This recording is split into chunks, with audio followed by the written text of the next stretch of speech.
এদিকে শেখ হাসিনার ফাঁসির রায়কে মাইল ফলক উল্লেখ করে সন্তোষ জানিয়েছে বিএনপি ও জামায়াত। আজকের এই আদালতের রায়ের মধ্য দিয়ে কয়েকটি জিনিস প্রমাণিত।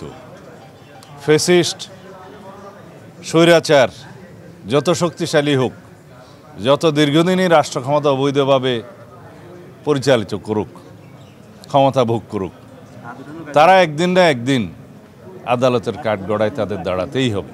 আজকের রায়ের মধ্য দিয়ে অন্তত ক্ষতিগ্রস্ত পরিবারগুলো, যাদের পিতা হারিয়েছে, স্বামী হারিয়েছে, সন্তান হারিয়েছে, তাদের পূর্ণ ক্ষতির পূরণ হয়তো কোনোদিন হবে না, কিন্তু কিছুটা স্বস্তি তাদের হৃদয়ে এসেছে, একটা সুবিচার তারা দেখতে পেল।